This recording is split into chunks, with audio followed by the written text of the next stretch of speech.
12-year-old Brad Balino left his friend Donald Templeton's house to walk home on Friday, March 31st, 1972. A store owner found his body in a dumpster behind the Boardman Plaza 4 days later. Now, investigators say they believe they've solved the case. On March 31st, 1972, 12-year-old Bradley Balino set out on his journey home alone, on foot, after leaving his best friend's house in Boardman, Ohio. Unfortunately, this was a journey Brad would never be able to complete. After Brad failed to return home that night, his concerned parents went on a search for their son, finding no sign of him. Their worst nightmare came true the following morning, on April 4th, 1972, when Brad's lifeless body was found in a dumpster in the Boardman Plaza. What monster did the child come across that fateful night? And why was he targeted in such a gruesome way? Hi, and welcome back to Mysterious 7. Today we delve into a 51-year-old cold case finally solved in 2023. But first, if you still haven't subscribed to our channel, please hit the subscribe button and press the notification bell below. Now let's dive into our featured case without any further ado. Today's story takes us to Boardman Township, a vibrant community located in the heart of the Mahoning Valley, Ohio. With a population of over 40,000 residents, Boardman is one of the largest townships in Ohio. With its rich history dating back to the early 1800s, Boardman offers something for everyone, including hiking trails, playgrounds, shopping plazas, and picnic areas. Thanks to the excellent education system and job opportunities, Boardman is considered one of the best places in the U.S. to live and raise kids. However, it would also be the place where Brad Balino would lose his life on one fateful night in 1972.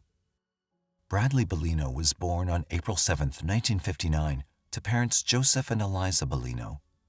Being the youngest of 4 siblings, Brad was adored by his 2 older brothers and an older sister.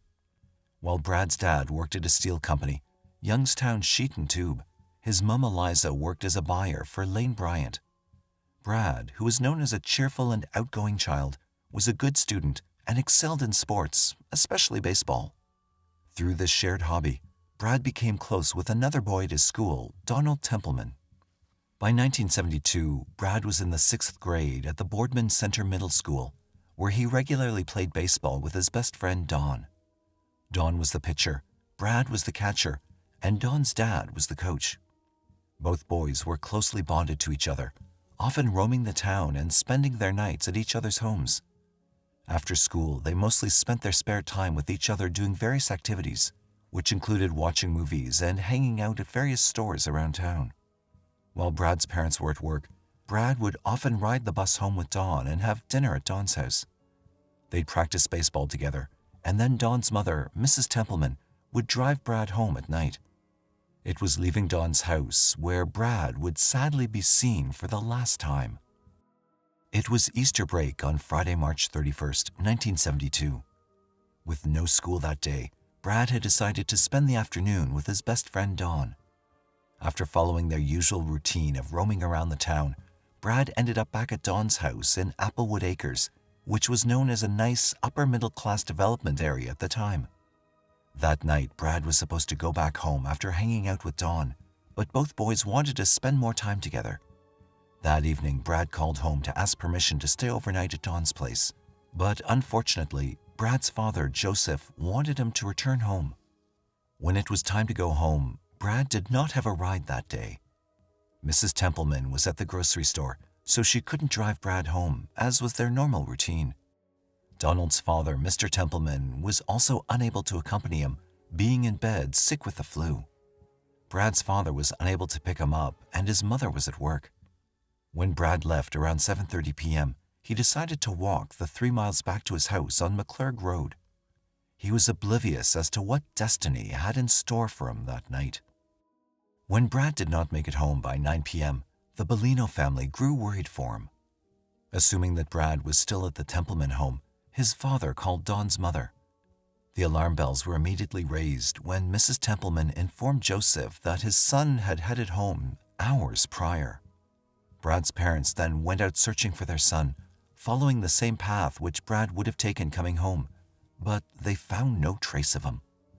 Don's mother also headed out to search for the missing boy, but also had no luck in locating him. It was around 3:20 p.m. the following day, on April 1st, when Brad was reported missing to the Boardman Police Department. Police, family, and friends spent the rest of the holiday weekend searching for him, but Brad could not be found anywhere. Although Brad was known to be a bit of a wanderer, when he didn't come home Sunday for Easter, his family knew for sure something was terribly wrong.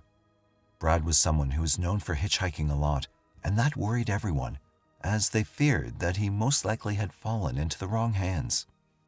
It was Tuesday morning, April 4th, 1972, 4 days after Brad went missing, that a sanitation worker made a shocking discovery. Around 8 a.m. that day, an employee of Very Sanitation Company collecting trash from a dumpster behind Sally's Dairy Store in the Boardman Plaza, which was located just 2 miles down the road from Don's house, discovered a tiny human body. The dumpster was partially filled, and the body, which belonged to a young boy, was covered over with cardboard boxes and waste from his alleys. His sneakers were sticking up at an angle, and his striped pants were undone and pulled down below the hips. His head was in a downward position, and a belt was tightly fastened around his neck. The body matched the description of the missing Brad Balino, so officers from the Boardman Police Department called one of their own to the site for the identification of the body. Tony DiPolito, then a young Youngstown policeman on the Vice Squad, was Brad's first cousin. He was tasked with identifying the body as Brad's. He'd helped in the search for Brad, leaving a family dinner on Easter Sunday to look for him. The burden fell upon him to let his Aunt Eliza and Uncle Joe know that their youngest boy was never coming home again. Brad's body was taken to the Southside Hospital in Youngstown for an autopsy. The coroner's report, developed by Dr. David A. Belinkie, listed Brad's time of death at 9 p.m. on Saturday, April 1st, 1972, more than 24 hours after he was last confirmed to be seen. Because of this, investigators believe that there was another crime scene at a separate location where he was held captive for a day before the killer had gotten rid of him.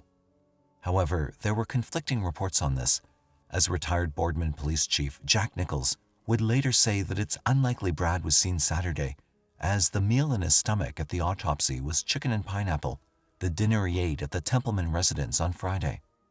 The cause of death was determined to be strangulation, but the report also showed that he'd been abused before his death. The report further indicated that the murder weapon, which was the belt around his neck, was recommended for an average 5 to 6-year-old child or even a younger child. The media speculated about whether or not the belt actually belonged to Brad himself. Notably, Brad was small for his age, with estimates of his weight at 80 pounds and his height at 4 feet. In the end, it could not be confirmed whether it was Brad's belt or if it came from the killer. The brutality of this murder shocked the small-town community to its core. Don found out while he was in a math class. The pain numbed him in such a way that his memories following this were mostly blurred. Years following the incident, he had nightmares after attending the open casket funeral of his best friend. While the town was terrorized by the thought that a killer was on the loose, the lives of the Boardman and Templeman families would never be the same. They were just hoping that the perpetrator would face justice for the merciless killing of a defenseless child. The murder investigation, on the other hand, started on shaky ground. Not only did authorities not find any significant clues, but it also turned out that many eyewitness accounts were not reliable. Many people had claimed to see Brad at different places on Saturday, but investigators believed since it was the Easter holiday, they confused Friday with Saturday. Apparently, apart from the killer, Don was the last person to see Brad alive, so investigators approached him while trying to piece together the puzzle of what could have happened to Brad.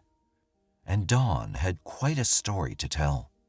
He recalled that a brown van followed him and Brad around the entire day Brad disappeared. The boys saw it 3 or 4 times in different locations.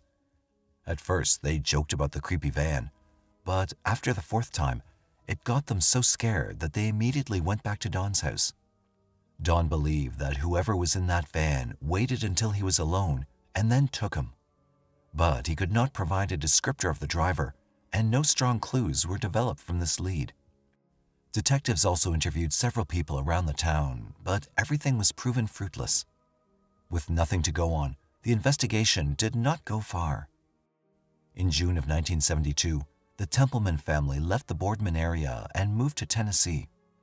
They wanted to get away from Boardman, a town they felt was unsafe for their children and where there were too many painful memories.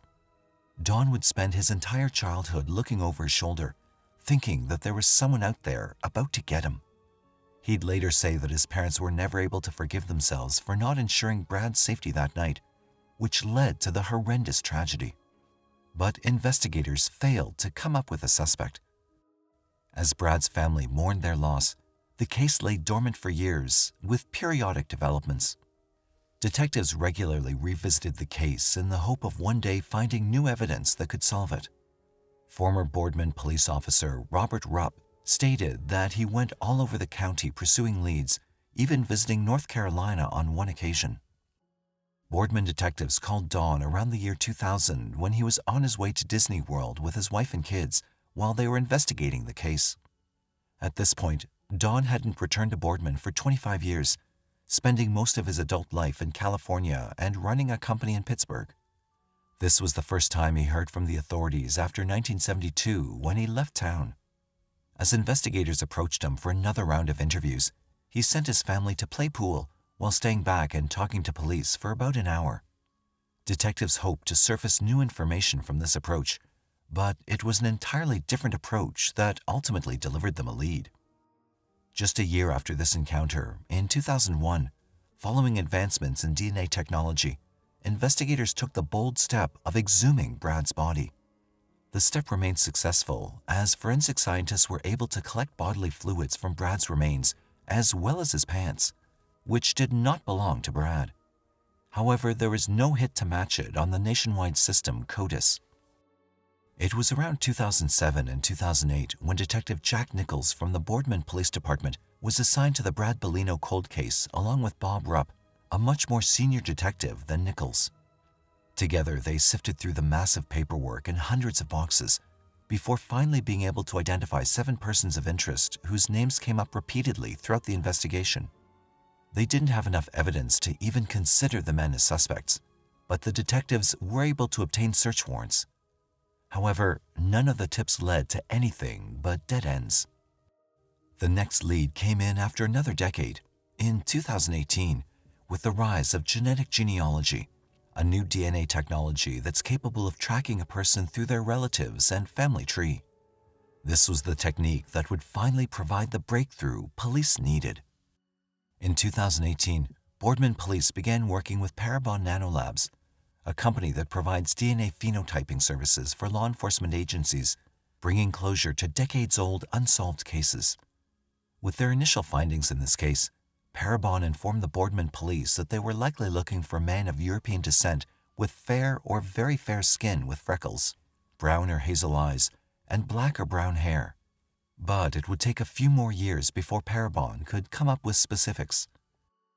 In January 2023, the Boardman Police Department confirmed solving the case in a press conference while publicly naming the perpetrator as Joseph Norman Hill. Hill, who was 32 years old, was living on Shadyside Drive in Boardman at the time of Brad's murder. He drove a truck for a bottled water company there. In 1978, Hill moved to California for work-related reasons. Investigators could not find any connection between Hill and the Balino family or the boy. They also believed that Hill acted alone. Hill's only criminal background was a 1986 conviction in Los Angeles for disorderly contact and solicitation for a rude act. He had a very limited family, which led to the availability of very limited information.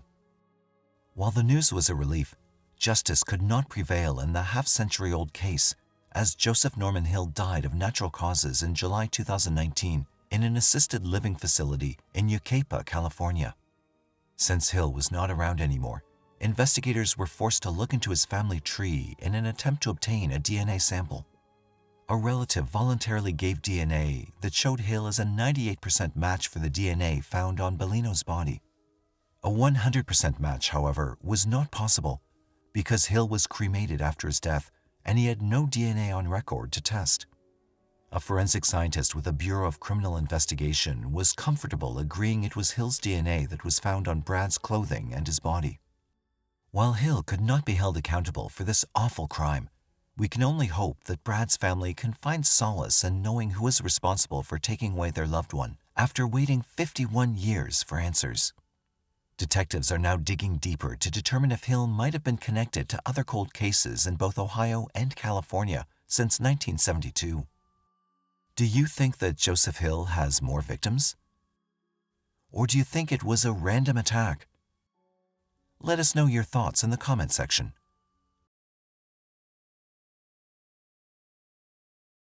On February 19, 1994, in Placentia, California, Cathy Torrez, a 20-year-old college student, was found dead in the trunk of her car, having been stabbed multiple times. But who could have committed this vicious act? And why would they do such a thing? Welcome back to Mysterious 7, where we shed light on high-profile and under-the-radar cases across the globe. Today we'll be looking at the murder of Cathy Torrez that's finally solved after 29 long years. But first, if you haven't subscribed to our channel by now, please consider hitting the subscribe and like buttons. Now let's dive into this mystery without any further ado.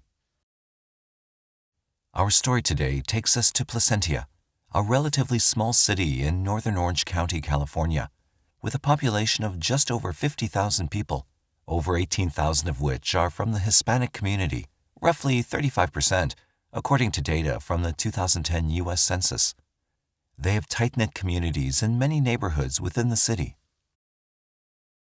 Cathy Torrez was born on June 4, 1973, to parents Mary Bennett and Martin Torrez in Orange County, California.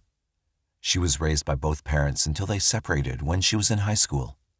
She was the second oldest of her three siblings, Tina, Marty, and Debbie. Mary and her children lived on Walnut Avenue in the town of Placentia in a house filled with love and laughter. Their family was well known and loved in their neighborhood. They grew up within a tight-knit Hispanic community, surrounded by friends and family. The children would ride their bikes and roller skate up and down the street. They were friends with most of their neighbors' kids and enjoyed a typical, wholesome childhood. One of Cathy's best friends while growing up was a boy named Albert Rangel, who lived in the same neighborhood. Opposite the street from where the Torres children lived was the Lopez household. Most of the 8 Lopez children were older than the Torres children, but the youngest, Sam Lopez, and his older brother Armando, were friends of the 2 older Torres girls, Tina and Cathy. Cathy was a bright young girl. She was a straight-A student in school, and after high school, Cathy went to university at Cal State Fullerton and majored in sociology, where she made the honor roll. She had dreams of becoming a social worker to help those less fortunate than her. Cathy also worked 2 part-time jobs while attending college. She managed to save enough money on her own to buy herself a second-hand car, a burgundy 1990 Toyota Corolla. Her family was incredibly proud of her and believed she was destined for greatness. February 12, 1994 was a regular Saturday in Placentia, California. Cathy went to work her evening shift at the local Save-On, where she worked in the photo department. After her shift ended, she called her mother, as she normally would, to ask if she needed Cathy to pick up anything on the way home. That particular night, Mary didn't need anything. After hanging up with her daughter, she watched some TV and fell asleep. Little did she know, that would be the last conversation they would ever have. The next morning, when she woke up, she looked into Cathy's room and was shocked to find that Cathy wasn't there. The bed looked like it hadn't been slept in at all. She knew immediately that something was wrong because Cathy never failed to inform her if she was not coming home for the night. She quickly called up a few of Cathy's friends to see if they knew where she was, but none of them did. This confirmed to Mary that something was horribly wrong, and in a panic, she called the police to report Cathy missing. The Placentia Police Department told her that there was nothing they could do for another few hours, as an official missing persons report could only be filed if the person in question had been missing for at least 24 hours. Unsatisfied and frustrated with the police response, Mary decided that she could not wait that long and rallied her family and friends, who began putting up missing persons flyers with her picture and other details. When Cathy had not returned by that night, the police also opened an official missing persons investigation, and an intensive search began. For over a week, authorities and volunteers scoured Placentia for any trace of Cathy or her car, but nothing could be found. By now, Mary and the rest of the family were frantic with worry.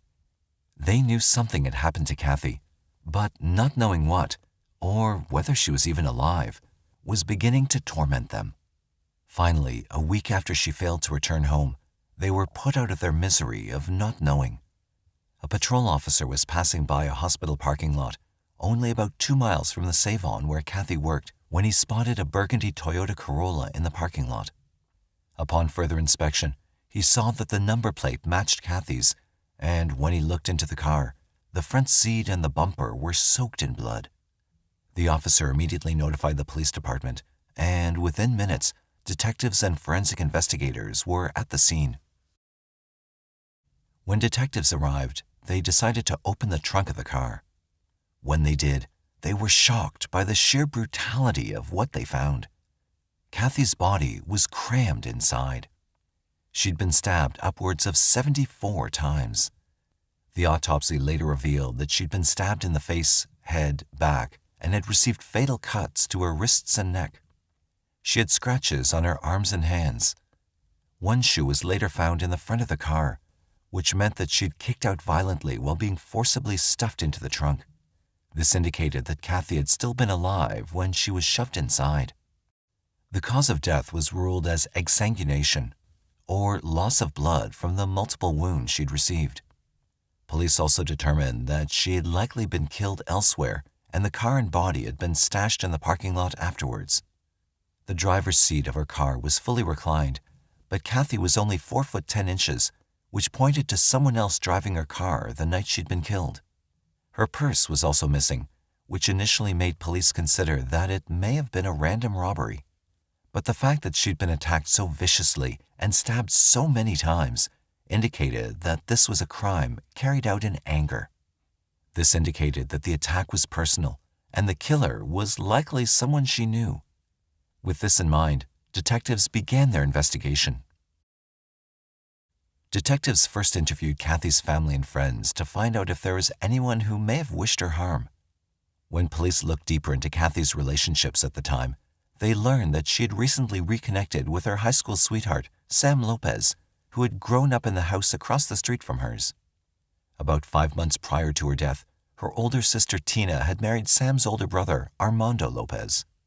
It was at the wedding that Cathy and Sam had reunited, and for the last 5 months they'd been having an on and off relationship.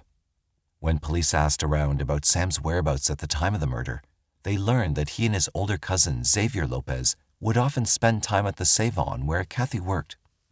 They also learned that on the night she was killed, she had plans to meet Sam after her night shift. Sam immediately became one of the chief suspects on their list, and detectives brought him in to be interrogated. During his interrogation, Sam tried to minimize his relationship with Cathy, saying he only saw her occasionally. But Cathy's family members had already revealed to the police that he had asked Cathy to elope with them, and she had declined to do so. This made the police suspicious of Sam, and they questioned him further as to his whereabouts on the night Cathy was killed. Sam explained that he'd been helping a friend move to Corona with his cousin Xavier, and then had spent the night at his cousin's house. Xavier, too, confirmed this alibi, and the police had to let them both go as they had nothing to hold them on. They took DNA samples and fingerprints from both, hoping that these would be of use later in the investigation. But there was a twist that the police had not expected. During the investigation, Sam told them that one of Cathy's exes had tried to take his own life just a few days prior to her being murdered. The detectives decided to look into this individual as a possible suspect. When they looked into it, they found out that he was not just her ex, and that Cathy may have been dating 18-year-old Albert Rangel, who had grown up in the same neighborhood as her.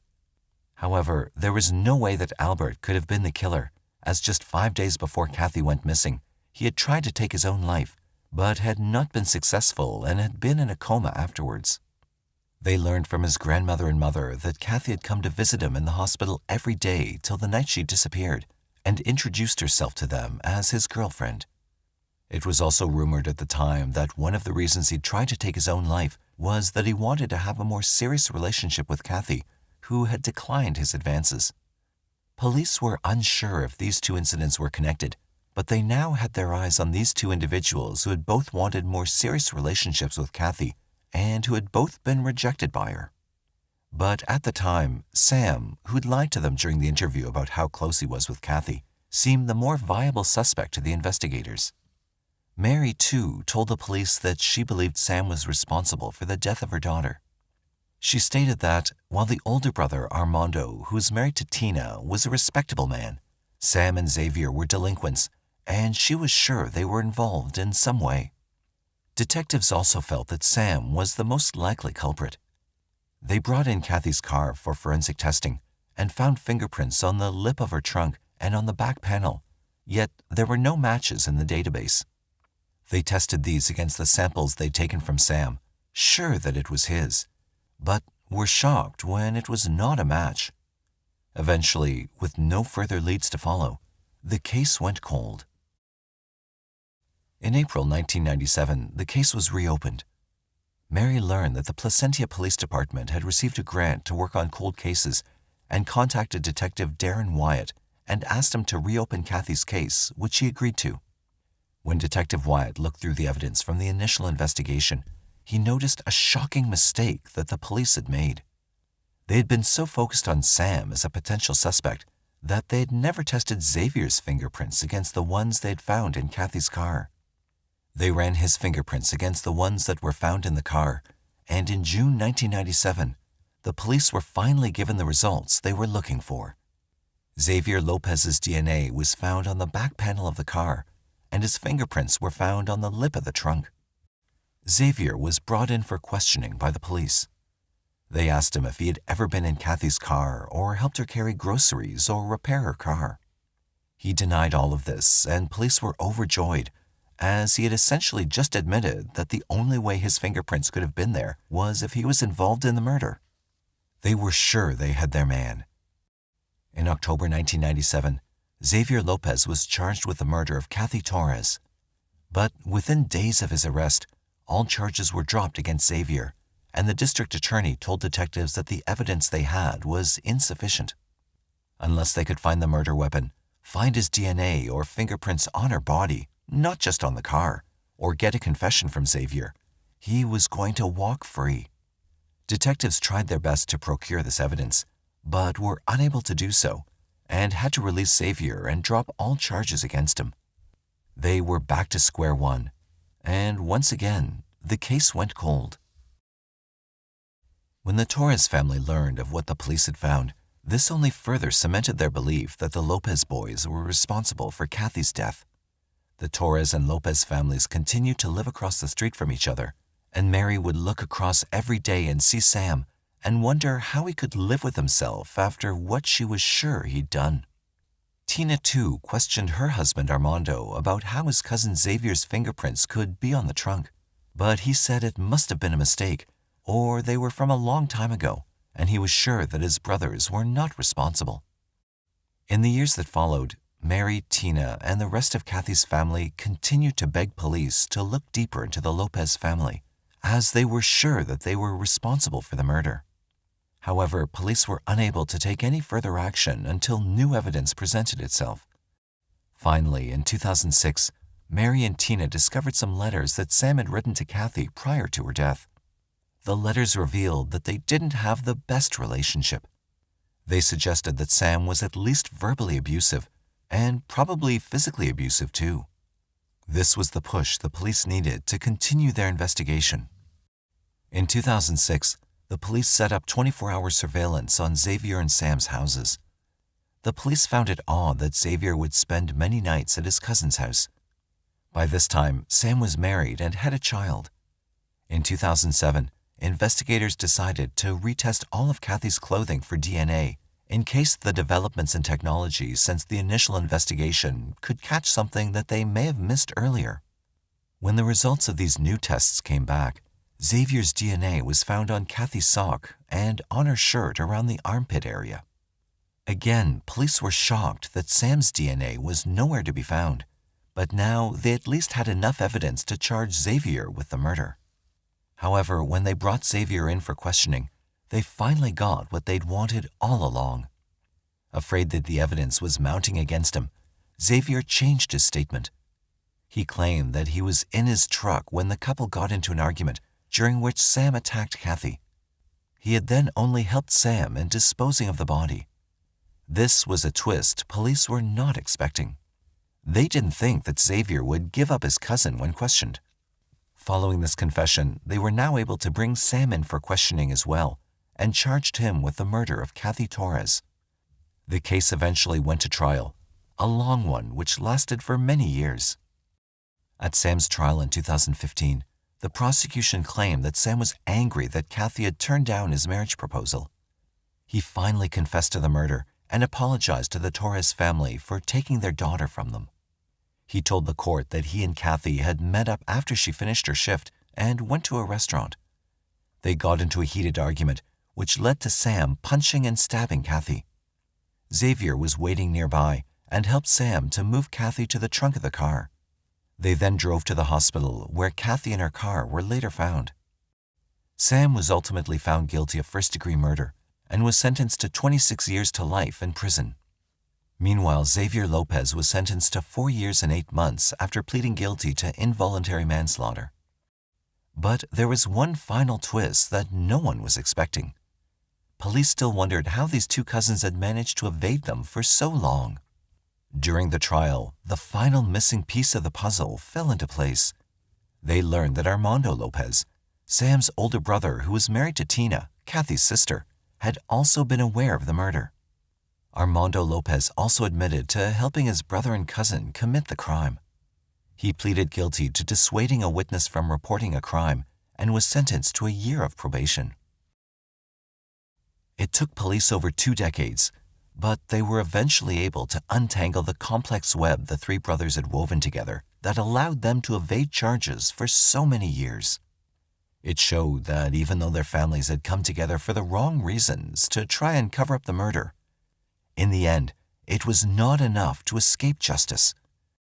While the Torrez family were understandably angry at the Lopezes for taking their beloved Cathy's life, they were thankful to the detectives for their tireless work on the case and grateful that, in the end, justice finally prevailed. What did you think of the case? Are you surprised at the lengths the Lopez brothers went to in trying to cover up their crimes? Let us know your thoughts in the comments down below.